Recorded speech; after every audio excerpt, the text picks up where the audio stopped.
Hi hello வணக்கம் மக்களே. இப்போ நாங்கள் எங்கே வந்திருக்கோம் அப்படின்னு பார்த்தீங்கன்னா, கூத்தைப்பார், திருச்சி கூத்தைப்பாரில் இருக்கிற இந்த 61 அடி சிவலிங்கம் அந்த கோவிலுக்கு தான் வந்திருக்கோம்.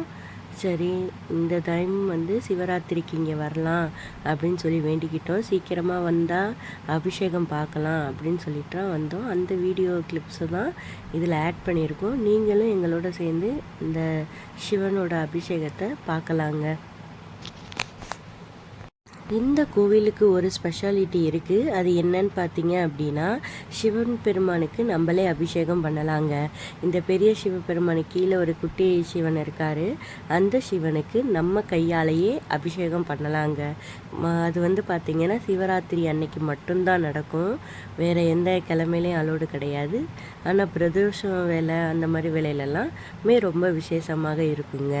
உண்மையாக சொல்லணும் அப்படின்னா, இந்த சிவன் மேலே பாலாபிஷேகம் பண்ணுறப்ப பார்க்குறதுக்கே ரொம்பவே அழகாகவே இருந்துச்சு அப்படின்னே சொல்லலாங்க. நாங்கள் பார்த்து ஃபோட்டோ எடுத்த அபிஷேகத்தை இந்த வீடியோவில் அப்லோடு பண்ணிக்கிறோம்.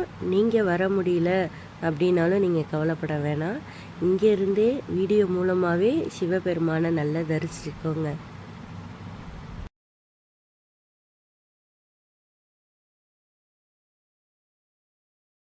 சிவாய நமோ ஓம் நம சிவாய சிவாய நமோ ஓம் நம சிவாய சிவாய நமோ ஓம் நம சிவாய சிவாய நமோ ஓம் நம சிவாய சிவாய நமோ ஓம் நம சிவாய சிவாய நமோ ஓம் நம சிவாய சிவாய நமோ ஓம் நம சிவாய சிவாய நமோ ஓம் நம சிவாய சிவாய நமோ ஓம் நம சிவாய சிவாய மானசோ வேதனயே மானாய் சிவானோ ரோஷமானோ அபிஷேகரேஷா வீரான்மானோ ருத்ரபாவிதோமதீர்ഘவிஸ்மந்தோ நமசா விதேமதே ஆராத்யே கோக்னபுதபுருஷகண்டே சயத்தீராய சுநமஸ்தே ஓம்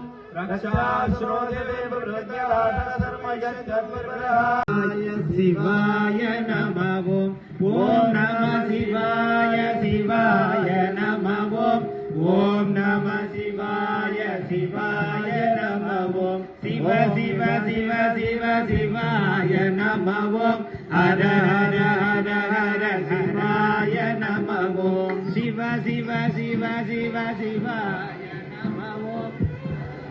ஆலயத்தில் இருக்கிற பக்தர்கள் எல்லாத்துக்கும் ஒரு வேண்டுகோள், திருநீர் உங்களை நோக்கி வருது. எல்லாரும் நீங்களே எடுத்து நிறுத்தி நிறைய பூசிக்கங்க. ஓம் நம சிவாய சிவாய நம ஓம் ஓம் நம சிவாய சிவாய நம ஓம் நம சிவாய சிவாய நம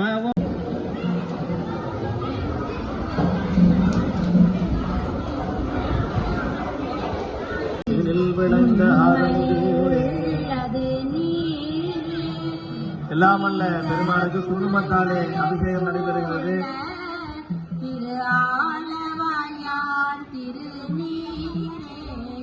முக்தி தருவது நீரே, உண்மை அழிவது நீரே, சீத புனல் வயல் சூழ்ந்த திரு ஆலவாயான் திருநீரே, முக்தி தருவது நீரே, முனிவர்கள் அழிவது நீரே, சத்தியமாவது நீரே, தக்கோர் புகழ்வது நீரே, பக்தி தருவது நீரே, பரவ இனியது நீரே, சக்தி தருவது நீரே, திரு ஆலவாயான் திருநீரே, காண இனியது நீரே,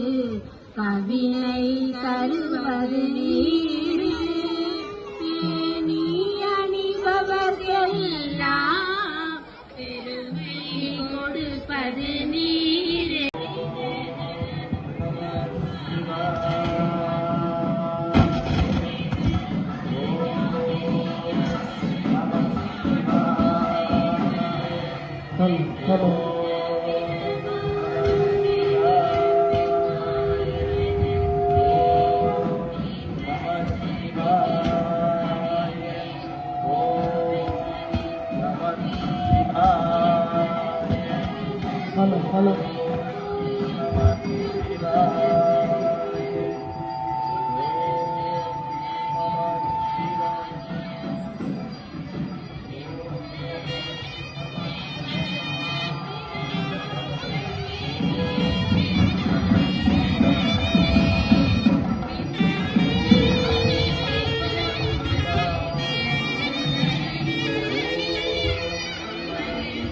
இவந்தமையா கண்டவர் கண்டுகள் என்று சொல்லி நீட்டாய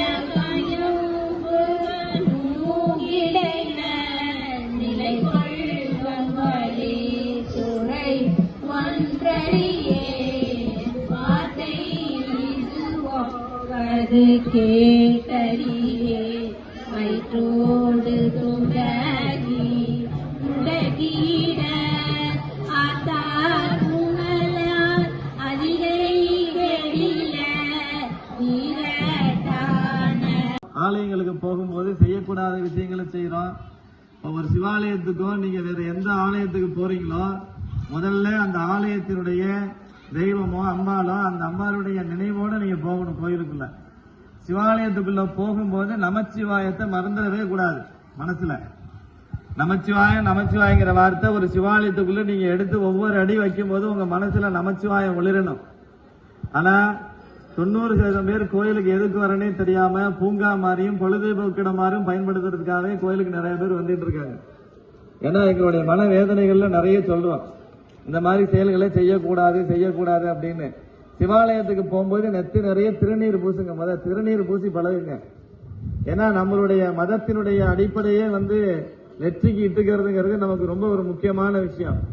சைவர்கள் திருநீர் இட்டுக்கணும், சாக்தர்கள் குங்குமம் இட்டுக்கணும், வைணவர்கள் திருமணம் இட்டுக்கணும் அப்படின்றது நமக்கு ஒரு 6 பிரிவுகளா ஆதிசங்கரால ஒருங்கிணைக்கப்பட்டு ஒரு 6 பிரிவுகளா ஆதிசங்கர பகவத்பாதா நமக்கு பிரிச்சு கொடுத்தார்.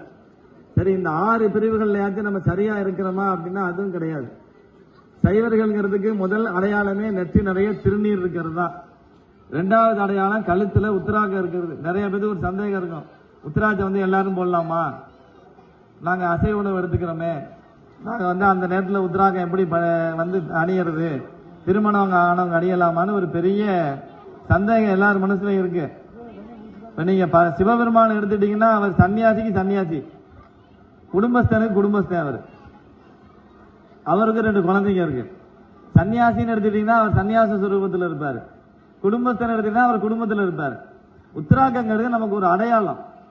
சைவர்கள் அப்படின்னு சிவ வழிபாட்டில் இருக்கிறோம் அப்படிங்கிறதுக்கு நமக்கு முதல் அடையாளமே திருநீரும் உத்தராகமும் தான். அதனால இங்க இருக்கிற ஆண்கள் பெண்கள் எல்லாருமே உத்தராகம் அணியறதுக்கு தயங்காதீங்க. ஏன்னா மன்னர்கள் காலத்துல நம்ம ராஜராஜ சோழர்ல இருந்து சோழர்கள், பாண்டியர்கள், சேரர்கள் எல்லாருமே உத்தராகம் தரிச்சுதான் அரசாட்சியே புரிஞ்சாங்க. நம்மளுடைய தமிழ் நிலத்தை அரசாட்சி புரிஞ்ச மன்னர்கள் எல்லாமே ஜடாமுடியோட உத்தராகம் தரிச்சுதான் நம்ம சிவனடியார்களை தான் நம்மளுடைய தமிழ் தேசத்தை ஆண்டாங்களே ஒழிய மன்னர்களே உத்தராகம் இல்லாம கிடையாது. ஆனா போருக்கு போற ஒரு போர்க்குடி மரபுடைய முதல் உணவு அசைவம் தான். அவங்க தவிர்த்திருக்க மாட்டாங்க. ஏன்னா இல்லைன்னா அவங்களோட பெரிய வாளையோ ஈட்டியோ எடுத்து அவங்களால போர் புரிஞ்சிருக்க முடியாது.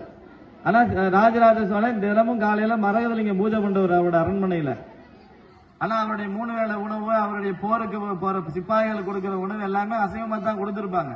அப்ப அவங்களுடைய நமக்குன்னு ஒரு பாதுகாப்புக்குன்றது மக்களுக்கு பாதுகாப்பா இருந்ததுனால அவங்களுக்கு அந்த விஷயங்கள் பெருசா தெரியல.